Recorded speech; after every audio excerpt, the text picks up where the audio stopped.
Welcome everyone to our YouTube channel. आज के video में हम इलेक्ट्रिकल इंजीनियरिंग के 25 most important objective question study करेंगे और आज ये सीरीज का पार्ट 2 है। इसके पहले के पार्ट में हमने ऑलरेडी 25 क्वेश्चंस लिए थे। अगर आपने वो वीडियो नहीं देखे हैं तो आप यहाँ से देख लीजिएगा, उसका लिंक हमने आज के वीडियो डिस्क्रिप्शन में दे दिया है। तो चलो आज का ये वीडियो स्टार्ट करते हैं।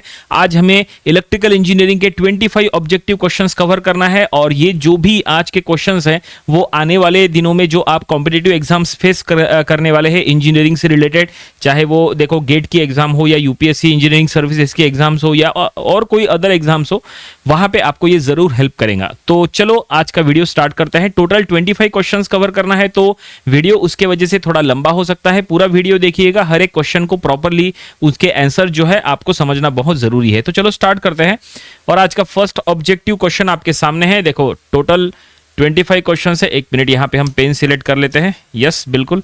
तो चलो अब हम स्टार्ट करेंगे। तो देखो सबसे पहला क्वेश्चन आपके सामने है। क्वेश्चन में क्या लिखा है? A DC circuit usually has blank as the load. 4 option दिए हैं। ऑप्शन 1 है रेजिस्टेंस, ऑप्शन 2 है इंडक्टेंस, ऑप्शन 3 है कैपेसिटेंस, ऑप्शन 4 है बोथ इंडक्टेंस एंड कैपेसिटेंस। तो क्वेश्चन में पूछा है कि डीसी सर्किट में जनरली जो है लोड एज अ लोड क्या होता है? रेजिस्टेंस होता है कि इंडक्टेंस होता है कि कैपेसिटेंस होता है, क्या होता है? तो ऑब्वियसली कोई भी डीसी सर्किट में जनरली जो लोड है वो रेजिस्टेंस होता है। तो ये क्वेश्चन का करेक्ट आंसर है ऑप्शन 1, दैट इज रेजिस्टेंस। तो हम इसको ऐसा कहेंगे, a DC circuit usually has resistance as the load. ठीक है, चलो आगे बढ़ते हैं सेकंड क्वेश्चन की तरफ। तो सेकंड क्वेश्चन में लिखा है the purpose of load in an electric circuit is to. 4 option दिए हैं। फर्स्ट है increase the circuit current, second है utilize the electrical energy, third है decrease the circuit current and fourth है नन ऑफ द अबव। तो question में पूछा है कि purpose of load, particular electric circuit में लोड का यूज हम क्यों करते हैं, क्या रीजन है कि हम पर्टिकुलर इलेक्ट्रिकल सर्किट में लोड यूज करते हैं? तो उसका रीजन, इसका करेक्ट आंसर है option 2, utilise the electrical energy. क्योंकि ऑब्वियसली जो इलेक्ट्रिसिटी पर्टिकुलर सर्किट में जो इलेक्ट्रिसिटी होती है वो इलेक्ट्रिसिटी को कंज्यूम करने के लिए, इलेक्ट्रिसिटी को यूटिलाइज करने के लिए आपको पर्टिकुलर लोड की जरूरत पड़ती है। इसलिए हम सर्किट में लोड लगाते हैं, चाहे वो लोड रेजिस्टिव लोड हो या इंडक्टिव लोड हो या कैपेसिटिव लोड हो। लोड होना जरूरी है, विदाउट उसके कोई भी इलेक्ट्रिसिटी, कोई भी जो इलेक्ट्रिकल एनर्जी है आप उसको यूटिलाइज कर नहीं सकते। ठीक है, तो फाइनली ये क्वेश्चन का करेक्ट आंसर हो गया option 2, the purpose of load in an electric circuit is to utilise the electrical energy. ये उसका फुल आंसर है। आगे बढ़ते हैं क्वेश्चन नंबर 3 की तरफ। क्वेश्चन नंबर 3 आपके सामने है। क्वेश्चन नंबर 3 में लिखा है electrical appliances are not connected in series because.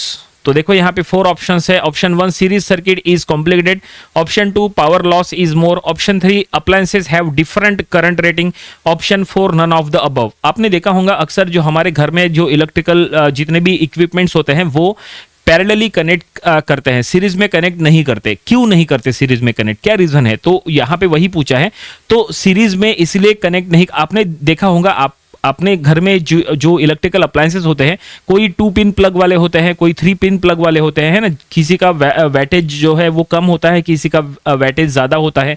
इसका मतलब यह है कि सभी में जो है करंट रेटिंग अलग अलग हो सकती है और उसके वजह से पावर रेटिंग भी सबकी अलग अलग हो जाती है। तो यहाँ पे ये क्वेश्चन का करेक्ट आंसर है option 3, appliances have different current rating. सभी की करंट रेटिंग अलग अलग होने की वजह से आप सभी इलेक्ट्रिकल अप्लायंसेस को सीरीज में घर में जो है आप कनेक्ट कर नहीं सकते। आप सभी को आपको पैरेलली कनेक्ट करना पड़ता है क्योंकि करंट रेटिंग जो है वो सबकी अलग अलग होती है। ठीक है ना, भले ही सबको सेम सप्लाई वोल्टेज चाहिए लेकिन करंट रेटिंग अलग अलग होने की वजह से जो है पावर रेटिंग भी फिर उनकी चेंज हो जाती है। ठीक है, इस बात का आपको ध्यान रखना है। तो फिलहाल ये क्वेश्चन का करेक्ट आंसर हमने आपको दे दिए option 3, electrical appliances are not connected in series because appliances have different current rating. ये इसका फुल आंसर है। क्वेश्चन नंबर 3 हो गया। चलो क्वेश्चन नंबर 4 की तरफ बढ़ते हैं। क्वेश्चन नंबर 4 में लिखा है electrical appliances are connected in parallel because. चलो इसके पहले जो है वो सीरीज कनेक्शन के बारे में था, अब यहाँ पे लिखा है कि पैरेलल कनेक्शन। इट में जो घर में हमारे इलेक्ट्रिकल अप्लायंसेस है वो पैरेलली कनेक्ट होते हैं। क्यों होते हैं? इसके पहले हमने देखे कि सीरीज में क्यों कनेक्ट नहीं होते। अब हमें ये बताना है कि पैरेलल में कनेक्ट क्यों होते हैं, क्या रीजन है? तो ऑब्वियसली सभी को सेम सप्लाई वोल्टेज मिलना चाहिए, है ना। सभी को, ये पहला रीजन है कि सभी को सेम सप्लाई वोल्टेज मिलना चाहिए। एक मिनट, पहले हमने ऑप्शंस पढ़ लेते हैं। ऑप्शंस अभी तक हमने नहीं पढ़े। फर्स्ट ऑप्शन है is a simple circuit, second option है draws less current, third option है result in reduce power loss, fourth option है makes the operation of appliances independent of each other. तो यहाँ पे ऑप्शंस तो हमने पढ़ लिया है, लेकिन क्या रीजन है कि हमारे घर में जो इलेक्ट्रिकल अप्लायंसेस है वो पैरेलली कनेक्ट होते हैं। तो हमने आपको रीजन पहला आपको बता दिए कि सभी को सेम सप्लाई मिलना चाहिए, ठीक है ना। सिंगल फेज 220 वोल्ट या 230 वोल्ट का सेम सप्लाई वोल्टेज मिलना चाहिए। देन आफ्टर पैरेलली इसलिए भी कनेक्ट होते हैं, देखो कभी कभी आपने देखा होगा कि आपके घर में जो इलेक्ट्रिकल अप्लायंसेस है उसमें अगर कोई एक इलेक्ट्रिकल अप्लायंसेस खराब हो गया तो इसके बाद भी जो है बाकी अदर जो इलेक्ट्रिकल अप्लायंसेस है वो बराबर चलते रहते हैं, क्योंकि सभी के सभी पैरेलली कनेक्टेड है। तो किसी का किसी के साथ कोई रिलेशन नहीं है, सभी जो है वो इंडिपेंडेंट है ना। सबको अलग अलग सप्लाई वोल्टेज मिल रहा है। तो एक अगर फॉर एग्जांपल खराब भी हो गया तो अदर प्रॉपरली जो है वो चल रहे हैं। तो यहां पे एक रीजन ये है, ये देखो यहां पे ये क्वेश्चन का करेक्ट आंसर है ऑप्शन 4। ऑप्शन 4 इसका करेक्ट आंसर है। Electrical appliances are connected in parallel because it makes the operation of appliances independent of each other. सभी इलेक्ट्रिकल अप्लायंसेस इंडिपेंडेंट होकर काम करते हैं, किसी का किसी के ऊपर कोई भी इफेक्ट नहीं होता, कोई किसी का ऊपर लोड वगैरह ऐसा कुछ भी नहीं आता। एक खराब हो गया तो दूसरा भी खराब होगा, दूसरा खराब हो गया तो तीसरा भी खराब होगा, ऐसा नहीं होता। या अगर एक खराब हो गया तो पूरा का पूरा सर्किट बंद हो जाता है, ऐसा भी नहीं होता, ठीक है ना। इसका मतलब सभी के सभी जो इलेक्ट्रिकल अप्लायंसेस है वो इंडिपेंडेंट होकर काम करते हैं अगर पैरेलली कनेक्शन करेंगे तो। इसलिए हमारे घर में जो है सारे इलेक्ट्रिकल अप्लायंसेस जो है वो पैरेलली कनेक्टेड होते हैं। ओके, यहाँ पे हमने शॉर्ट सर्किट की बात नहीं की, नहीं तो आगे चल के शॉर्ट सर्किट वाली कंडीशन भी आती है जिसमें पर्टिकुलर अगर शॉर्ट सर्किट कंडीशन हो जाती है तो पूरा सर्किट जो है वो ब्रेक हो जाता है और फिर जो है सर्किट में करंट फ्लो नहीं होता। फिर आप देखते होंगे आपके घर में जो है वो लाइट चली जाती है ना, मतलब पावर कट हो जाता है शॉर्ट सर्किट की वजह से, या कभी शॉर्ट सर्किट की वजह से भी जो है वो आग वगैरह लगती है। तो उसकी बात नहीं की है हमने सिर्फ जो है पैरेलल कनेक्शन क्यों होता है घर में ज़्यादातर, हमने उसकी बात की है, ठीक है। तो ऑप्शन नंबर 4 इसका करेक्ट आंसर है। क्वेश्चन नंबर 4 का भी आंसर हमने आपको दे दिए। चलो आगे बढ़ते हैं क्वेश्चन नंबर 5 की तरफ। क्वेश्चन नंबर 5 आपके सामने है। क्वेश्चन में लिखा है when cells are arrange in parallel. Cell जो होते हैं ना, सेल यानी बैटरीज जो है वो पैरेलल कनेक्ट जब होते हैं तब। तो यहाँ पे 4 ऑप्शन है। फर्स्ट ऑप्शन है the current capacity increases, second option है the current capacity decreases, third option है ईएमएफ इंक्रीजेस, फोर्थ ऑप्शन है ईएमएफ डिक्रीजेस। मतलब जो सेल होते हैं यानी जो बैटरीज होती है अगर वो पैरेलली अरेंज करेंगे तो क्या होगा।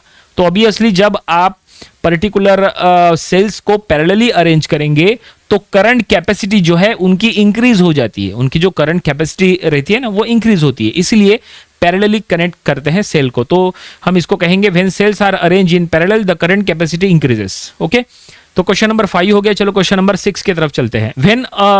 When a number of resistances are connected in parallel the total resistance is. जब number of resistances parallelly connect करते हैं तो टोटल रेजिस्टेंस क्या होता है।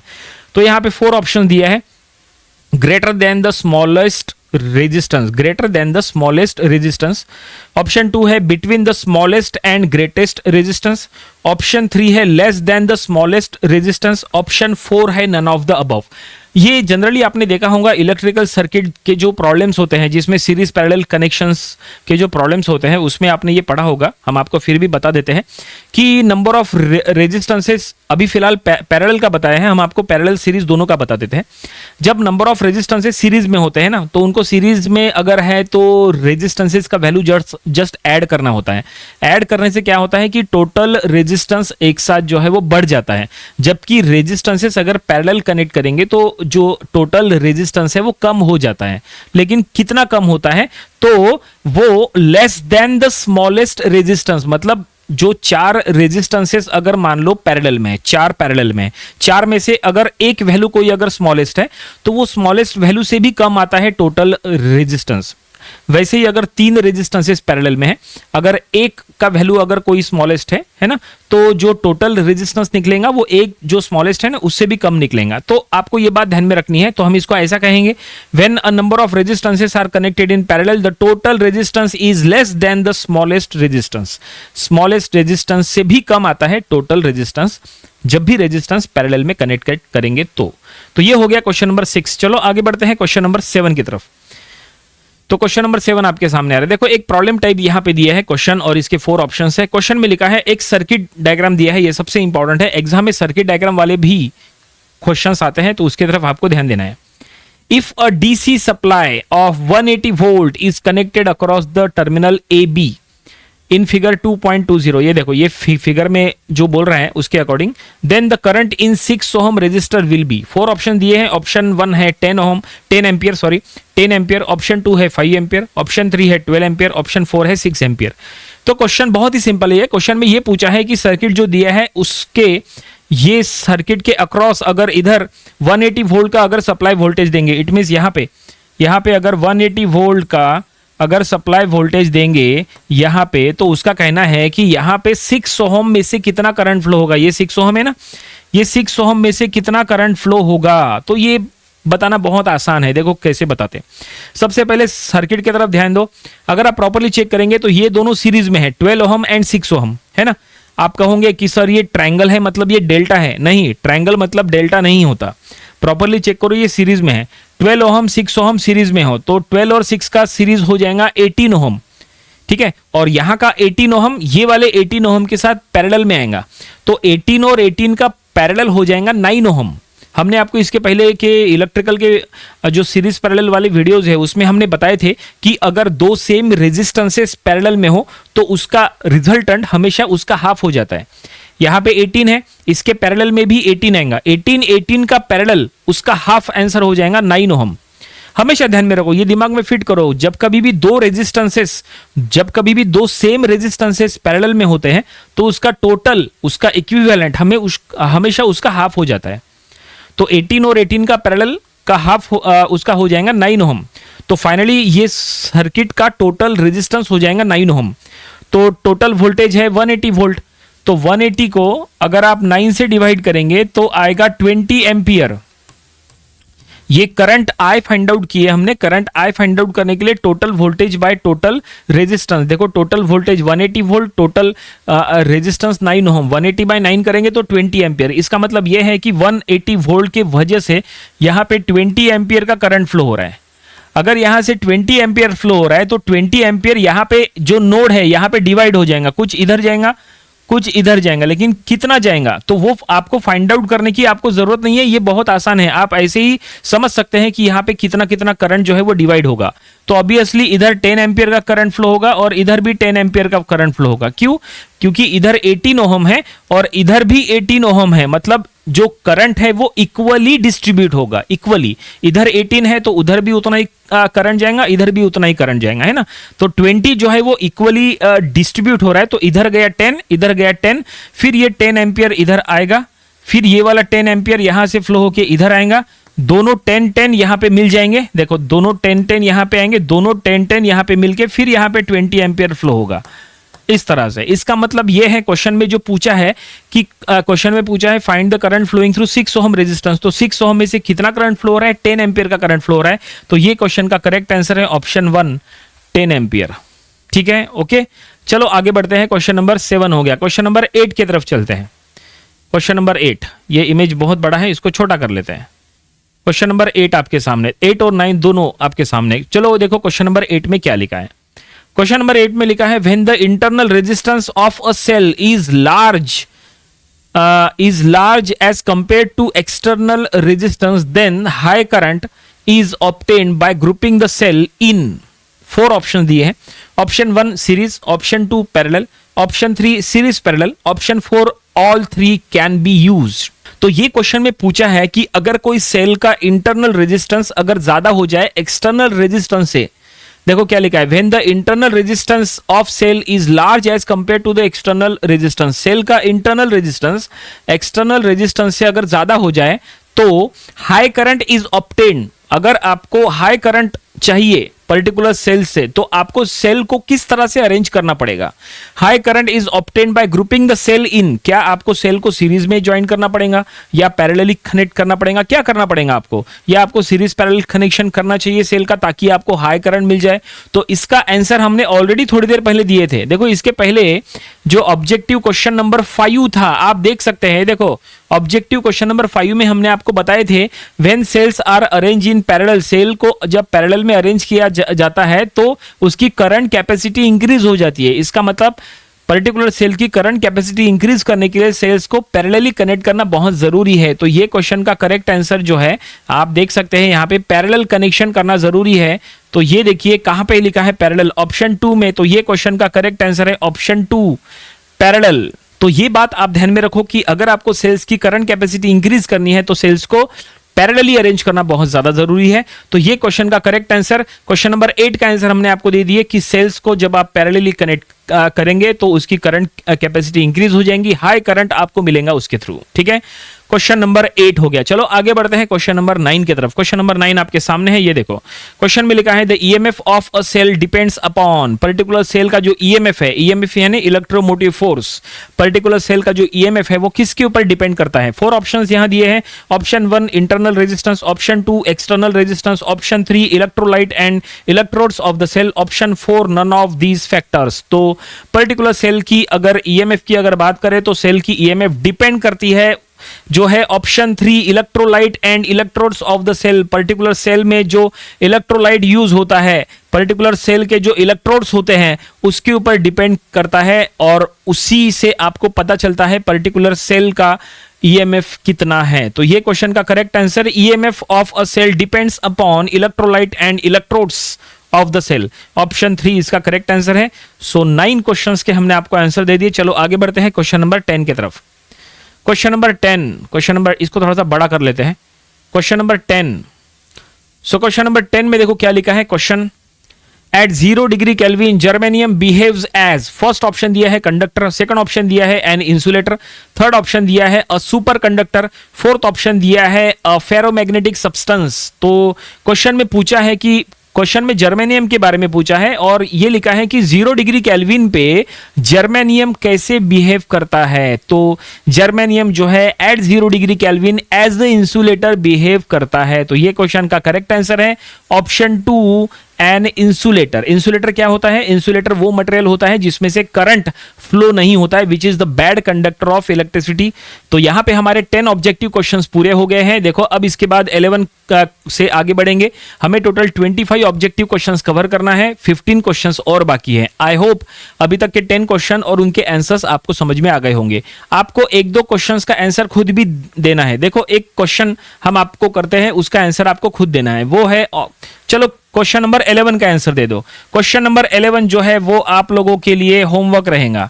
आप हमें कमेंट करके बताना क्वेश्चन नंबर 11 का करेक्ट आंसर क्या है। ठीक है, क्वेश्चन और क्वेश्चन पढ़ेंगे, उसके 4 ऑप्शंस पढ़ेंगे, उसको हम समझा के भी देंगे। रिजल्ट जो है वो उसका आंसर क्या है वो आप हमें बताना। क्वेश्चन नंबर 11 में लिखा है the example of non ohmic resistance is. Non ohmic resistance का एग्जाम्पल, यहां पे जो 4 ऑप्शन दिए हैं उनमें से कौन एक नॉन ओहमिक रेजिस्टेंस है?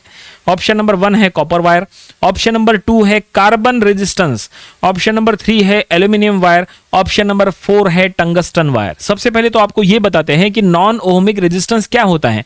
नॉन ओहमिक रेजिस्टेंस वो होता है जो ओम्स लॉ को फॉलो नहीं करता है। ठीक है ना, जो ओम्स लॉ पता है ना, V equal to I R, जिसके थ्रू इक्वेशन मिलता है ना, V is directly proportional to I, then V equal to I R, which is the statement of Ohm's law. तो जो रेजिस्टेंस ओम्स लॉ को फॉलो नहीं करता है, which obeys the Ohm's law, वो रेजिस्टेंस को नॉन ओहमिक रेजिस्टेंस कहते हैं। तो आपको यही बताना है कि ये 4 में से कौन एक नॉन ओहमिक रेजिस्टेंस है, ये आप हमें कमेंट करके बताना। ठीक है ना, कमेंट हम यहां लिख के देते हैं। ठीक है, हम देखते हैं कि कौन स्टूडेंट जो है इसका करेक्ट आंसर देता है। ठीक है, चलो आगे बढ़ते हैं। क्वेश्चन नंबर 11 तो हमने आपके हवाले कर दिए। क्वेश्चन नंबर 12 की तरफ चलते हैं। क्वेश्चन नंबर 12 देखो, a copper wire is stretched so that its length is increased by 0.1%. The change in its resistance is, particular copper wire है, कॉपर वायर को अगर स्ट्रेच किया है 0.1% से अगर स्ट्रेच किया है तो उसके रेजिस्टेंस में क्या चेंजेस हो गए। तो एक्चुअली ये न्यूमेरिकल बेस्ड क्वेश्चन है। तो यहाँ पे 4 ऑप्शंस है। ऑप्शन 1 है 0.3%, ऑप्शन 2 है 0.4%, ऑप्शन 3 है 0.2% एंड ऑप्शन 4 है नन ऑफ द अबव। वैसे ये हमने जैसा कहा न्यूमेरिकल बेस्ड क्वेश्चन है, तो ये क्वेश्चन का करेक्ट आंसर है ऑप्शन 3 0.2%। अगर आप पर्टिकुलर कॉपर वायर को स्ट्रेच करेंगे 0.1% से, अगर आप स्ट्रेच करेंगे, है ना, उसके वजह से क्या होगा, 0.1% से स्ट्रेच करेंगे मतलब उसका लेंथ जो है वो 0.1% से अगर इंक्रीज होगा तो उसका रेजिस्टेंस जो है देन चेंज इन रेजिस्टेंस में कितना चेंज आएगा, तो 0.2% का चेंज पर्टिकुलर वो कॉपर वायर में आएगा। ठीक है, तो ये क्वेश्चन नंबर 12 का करेक्ट आंसर हमने आपको दे दिया। क्वेश्चन नंबर 13 की तरफ चलते हैं। क्वेश्चन नंबर 13 देखो, क्वेश्चन नंबर 13 में क्या लिखा है, if an electric current is pass through a nerve the man, देखो पर्टिकुलर इट मींस हमें जैसे करंट लगता है ना, जैसे आम इंसान को करंट लगता है, तो इंसान को करंट लगने के बाद एक्चुअली क्या होता है, मतलब किस टाइप का बिहेवियर हम लोग कैसे बिहेव करते हैं उसके बारे में यहां पे पूछा है। If an electric current is pass through a nerve the man, first option दिया है begins to laugh, second option दिया है begins to weep, third option दिया है इज एक्साइटेड, फोर्थ ऑप्शन दिया है बिकम्स इनसेंसिटिव टू पेन। तो question में ये पूछा है कि पर्टिकुलर किसी इंसान को अगर इलेक्ट्रिक करंट लगता है या इलेक्ट्रिक करंट उसमें से जब पास होता है तो उसमें किस तरह का बिहेवियरल चेंज होता है, वो यहां पे पूछा है। तो ये क्वेश्चन का आंसर जो है जब आप गूगल सर्च करोगे ना, तो कुछ क्वेश्चन का आंसर कोई देगा बिगिन टू वीप, कोई आंसर देगा इज एक्साइटेड, ठीक है ना, और कोई आंसर देगा बिकम इनसेंसिटिव टू पेन। वैसे ज्यादातर वेबसाइट्स अगर आप चेक करोगे वहां पे ये जो क्वेश्चन का आंसर दिया है वो ज्यादातर वेबसाइट में इज एक्साइटेड लिखा है। आप अभी के अभी गूगल सर्च करो, क्वेश्चन ये लिखो इज एक्साइटेड, ये रिजल्ट लिख के आएगा। लेकिन कुछ वेबसाइट ऐसी भी है जिसमें बिगिन टू वीप ऐसा आंसर दे रहे हैं। तो एक बार आप अपने कॉलेज के लेक्चरर को पूछ के कंफर्म कर लेना कि दोनों में से कौन सा आंसर देना चाहिए। वैसे हमारे हिसाब से ये भी करेक्ट है, ये भी करेक्ट है, ठीक है ना। तो एक बार आप फिर भी कंफर्म कर लेना, कोई दिक्कत नहीं है। कंफर्म करने से क्या होगा, एक आपको एक कॉन्फिडेंस आएगा कि अगर एग्जाम में ऐसा कोई क्वेश्चन आता है तो फिर आपको उसका क्या रीजन, क्या आंसर आपको देना है, ठीक है। वैसे कुछ क्वेश्चंस ऐसे भी है जिसमें ये ऑप्शन है भी नहीं, है ना, ये ऑप्शन है, ये ऑप्शन है, ये ऑप्शन है, फिर कुछ और फोर्थ ऑप्शन कुछ अलग ही है। तो ऐसे में तो फिर आप इज एक्साइटेड दे देंगे, लेकिन अगर ये ऑप्शन के साथ आ गया तो फिर आपको कंफ्यूजन नहीं होना चाहिए। इसलिए एक बार कंफर्म कर लेना या गूगल सर्च एक बार उसको थोड़ा सा इसके ऊपर जो है रिसर्च करो तो आपको इसका करेक्ट आंसर भी मिल जाएगा। अभी हमारे पास दो आंसर्स आ रहे हैं, एक ये भी है, एक ये भी है। ज्यादातर वेबसाइट ये आंसर दे रही है, ठीक है।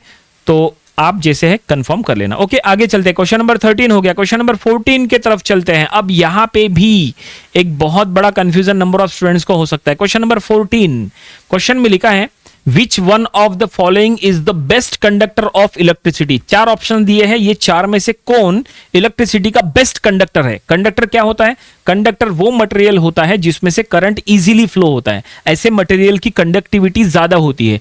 वैसे तो कंडक्टिविटी जो है, अगर हम एग्जांपल्स की अगर बात करें, कंडक्टर के काफी सारे एग्जांपल हैं, जैसे फॉर एग्जांपल गोल्ड, सिल्वर, है ना, एल्यूमिनियम, कॉपर, आयरन, ये जो सारे एग्जांपल्स है ये कंडक्टर के एग्जांपल्स है। लेकिन इनमें बेस्ट कंडक्टर कौन है, जैसे यहां पे देखो 4 ऑप्शन दिए हैं।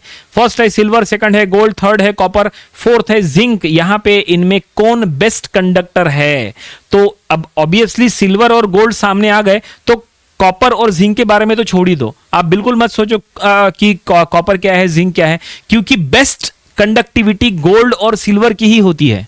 सबसे ज्यादा कंडक्टिविटी गोल्ड की होती है। लेकिन कुछ कुछ कंडीशंस ऐसी है, कुछ कंडीशंस में सिल्वर की कंडक्टिविटी गोल्ड से ज्यादा हो जाती है, पॉसिबिलिटीज है ये। तो फिलहाल यहां पे भी जो है कंफ्यूजन हो सकता है। कोई कहेगा कि सर गोल्ड की कंडक्टिविटी ज्यादा है तो gold is a good conductor, कोई कहेगा सिल्वर की कंडक्टिविटी कुछ कंडीशंस में ज्यादा है तो silver is a good conductor. हमारे हिसाब से gold is a best conductor of electricity है, और हमारा यह भी कहना है कि silver is also a best conductor of electricity.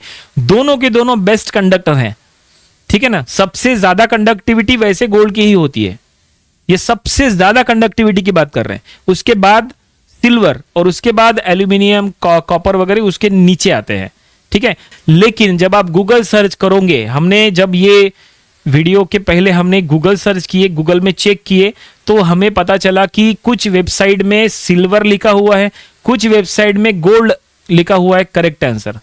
इसलिए एक बार इस टाइप का क्वेश्चंस एग्जाम में अटेम्प्ट करोगे उसके पहले कॉलेज में एक बार आप अपने लेक्चरर को जरूर पूछ लेना कि सर बताइए कि इन दोनों में किसको करेक्ट किया जाए अगर एग्जाम में आया तो।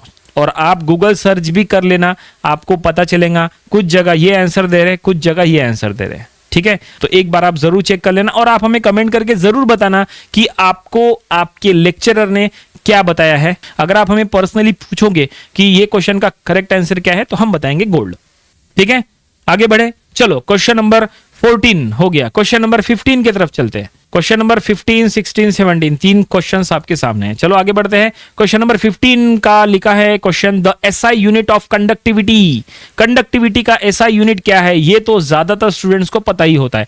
4 ऑप्शन दिया है, ऑप्शन 1 है ओहम मीटर, ऑप्शन 2 है ओहम पर मीटर, ऑप्शन 3 है मोह मीटर, ऑप्शन 4 है मोह पर मीटर। तो कंडक्टिविटी का एसआई यूनिट होता है मोह पर मीटर। मोह देखो स्पेलिंग देखो, ये ओहम है, ये भी ओहम है, ओहम पर मीटर, और यहां मोह पर मीटर। ओहम जो है वो ऐसा होता है, ओहम पर मीटर ऐसा, और मोह जो है वो उल्टा रहता है इसका, मोह पर मीटर। तो ये बात आप ध्यान में रखना, यहां कंफ्यूज नहीं होना। तो कंडक्टिविटी का ऐसा यूनिट मोह पर मीटर, ऑप्शन 4 इसका करेक्ट आंसर है। आगे चलते हैं question number 16, the specific resistance of the material of wire depends on. Particular wire के मटेरियल की जो स्पेसिफिक रेजिस्टेंस है वो किसके ऊपर डिपेंड होती है, वो यहां पे पूछा है। 4 ऑप्शंस है, option 1 the area of cross section, option 2 length, option 3 mass, option 4 none of the above. तो यहां पे पर्टिकुलर वायर का जो मटेरियल होता है, वायर का मटेरियल का जो स्पेसिफिक रेजिस्टेंस है वो किसके ऊपर डिपेंड करता है। तो यहां पे 4 ऑप्शंस, वैसे अगर हम बताएं, यहां लिखा है एरिया, लेंथ, मास, ये किसी के ऊपर डिपेंड नहीं करता है। ये क्वेश्चन का करेक्ट आंसर है option 4 none of the above. Area of cross section पे भी डिपेंड नहीं करता, लेंथ के ऊपर भी नहीं, मास के ऊपर नहीं। फिर आप कहोगे कि सर किसके ऊपर डिपेंड करता है पर्टिकुलर मटेरियल की स्पेसिफिक रेजिस्टेंस। तो काफी सारी उसमें क्राइटेरिया है, देखो आपको बताते हैं। अगर आप गूगल सर्च करोगे ना तो आपको पता चलेगा। देखो गूगल सर्च के बाद आंसर क्या आता है इसका, देखो हम पढ़ के बताते हैं, हमने यहां पे सर्च किया है। The specific resistance depend upon the number of electrons, ये फर्स्ट हो गया। Second, the temperature of the room and other factors of material properties such as impurities in the material. ठीक है, thus it is independent upon the dimension of wire and the mass. क्या लिखा है, it is independent upon the dimension of wire and the mass. इसका मतलब particular material का जो specific resistance है वो वायर के मास या वायर के डायमेंशंस, मतलब लेंथ हो गया, क्रॉस सेक्शनल एरिया हो गया, उसके ऊपर डिपेंड नहीं करता है। ऑलरेडी ये गूगल में दिया हुआ है स्टेटमेंट, तो इसके अकॉर्डिंग अगर हमने यहां आंसर लिखे हैं नन ऑफ द अबव, ये बिल्कुल करेक्ट आंसर है। इसके ऊपर स्पेसिफिक रेजिस्टेंस डिपेंड नहीं करता। आगे चलते हैं, क्वेश्चन नंबर 16 हो गया। चलो क्वेश्चन नंबर 17 की तरफ चलते हैं। क्वेश्चन नंबर 17, 18, 19 तीन आपके सामने। Question number 17, ampere second is the unit of. ये तो सबको पता है, ज्यादातर स्टूडेंट्स को पता ही है। Ampere second is the unit of. First option है पावर, सेकंड ऑप्शन है एनर्जी, थर्ड ऑप्शन है ईएमएफ, फोर्थ ऑप्शन है चार्ज। तो ये क्वेश्चन का करेक्ट आंसर है ऑप्शन 4 चार्ज। चार्ज का यूनिट होता है एम्पियर सेकंड। ठीक है, क्वेश्चन नंबर 17 हो गया। चलो क्वेश्चन नंबर 18 की तरफ चलते हैं। In which of the following substances the resistance decreases with the increase in temperature? 4 options हैं, option 1 carbon, option 2 constant, option 3 copper, option 4 silver. तो ये क्वेश्चन में पूछा है कि पर्टिकुलर यहां पे जो सब्सटेंस है उनमें से किसमें टेम्परेचर इंक्रीज करने पर रेजिस्टेंस डिक्रीज होता है। In which of the following substance resistance decreases with the increase in temperature. Temperature increase करने पर किसका रेजिस्टेंस कम हो जाता है। तो ये क्वेश्चन का करेक्ट आंसर है ऑप्शन 1 कार्बन। कार्बन एक ऐसा मटेरियल है जिसमें टेम्परेचर इंक्रीज करने पर उसका रेजिस्टेंस लेवल कम हो जाता है। ठीक है, तो ये क्वेश्चन का करेक्ट आंसर हमने दे दिए। क्वेश्चन नंबर 18 हो गया। क्वेश्चन नंबर 19 की तरफ चलते हैं। क्वेश्चन नंबर 19 आपके सामने है। क्वेश्चन में लिखा है a wire having very high value of conductance is said to be. 4 option दिए हैं। फर्स्ट ऑप्शन है very good conductor, second option है moderately good conductor, third option है इंसुलेटर एंड फोर्थ ऑप्शन है नन ऑफ द अबव। तो question में पूछा है कि पर्टिकुलर वायर की कंडक्टेंस अगर बहुत ज्यादा है, देखो क्या लिखा है, वायर हैविंग वेरी हाई, क्या लिखा है, इंपॉर्टेंट यही वर्ड है, very high value of conductance. अगर पर्टिकुलर वायर का कंडक्टेंस बहुत ज्यादा है तो इसका क्या मतलब होता है, इसका मतलब यह होता है कि वो एक बेस्ट कंडक्टर है, इसका मतलब वो एक बहुत ही बढ़िया कंडक्टर है। तो ये क्वेश्चन का करेक्ट आंसर है ऑप्शन 1 वेरी गुड कंडक्टर। वो कंडक्टर बहुत अच्छा एक कंडक्टर है क्योंकि उसका जो कंडक्टेंस है वो बहुत ज्यादा है ना, very high value of conductance उसमें है इसलिए। ठीक है, क्वेश्चन नंबर 19 हो गया। चलो क्वेश्चन नंबर 20 की तरफ चलते हैं। क्वेश्चन नंबर 20, 21, 22 तीन क्वेश्चंस आपके सामने हैं। चलो क्वेश्चन नंबर 20 पढ़ेंगे। क्वेश्चन नंबर 20 में लिखा है ampere hour is the unit of, ये भी ज्यादातर स्टूडेंट्स को पता होता है। 4 ऑप्शंस है। फर्स्ट है क्वांटिटी ऑफ इलेक्ट्रिसिटी, सेकंड है स्ट्रेंथ ऑफ करंट, थर्ड है पावर, फोर्थ है एनर्जी। तो क्वेश्चन में पूछा है कि एम्पियर आवर किसका यूनिट है, तो ampere hour quantity of electricity का यूनिट है। ध्यान में रखो ये बात, क्वांटिटी ऑफ इलेक्ट्रिसिटी का यूनिट एम्पियर आवर होता है। ठीक है, क्वेश्चन नंबर 20 हो गया। क्वेश्चन नंबर 21 की तरफ चलते हैं। बस कुछ 4-5 क्वेश्चन है, टोटल 25 क्वेश्चन कवर करना है। Question number 21, the value of alpha, देखो क्या लिखा है अल्फा। अल्फा मतलब देखो ब्रैकेट में लिखा है temperature coefficient of resistance depends upon the value of alpha.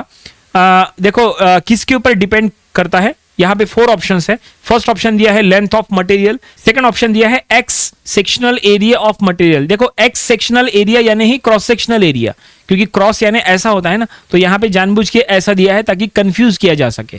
ठीक है, सेकंड ऑप्शन है indirectly cross sectional area of material, third option है volume of material and fourth option है nature of the material and temperature. तो question में पूछा है कि वैल्यू ऑफ अल्फा, अल्फा की वैल्यू किसके ऊपर डिपेंड करता है। अल्फा यानी टेम्परेचर कोएफिशिएंट ऑफ रेजिस्टेंस किसके ऊपर डिपेंड करता है, तो आपको पता होना चाहिए टेम्परेचर कोएफिशिएंट ऑफ रेजिस्टेंस यानी जो अल्फा है वो nature of material and temperature के ऊपर डिपेंड करता है। तो ये क्वेश्चन का correct answer option 4, the value of alpha depends upon the nature of material and the temperature. ठीक है, क्वेश्चन नंबर 21 हो गया। चलो क्वेश्चन नंबर 22 की तरफ चलते हैं। Question number 22, no current flows between 2 charge bodies if they have same. 4 options है। फर्स्ट है कैपेसिटी, सेकंड है पोटेंशियल, थर्ड है चार्ज, फोर्थ है नन ऑफ द अबव। तो क्वेश्चन में पूछा है देखो नो करंट फ्लोज, क्या इंपॉर्टेंट है, नो करंट फ्लो नहीं होता है ना, no current flows between 2 charge. देखो क्या लिखा है, 2 charge bodies if they have same, मतलब 2 चार्ज बॉडीज के बीच में करंट फ्लो नहीं होता है ना। 2 चार्ज बॉडीज है, दोनों चार्ज है, ये भी फुल्ली चार्ज है, ये भी फुल्ली चार्ज है, दोनों के बीच में करंट फ्लो नहीं होगा।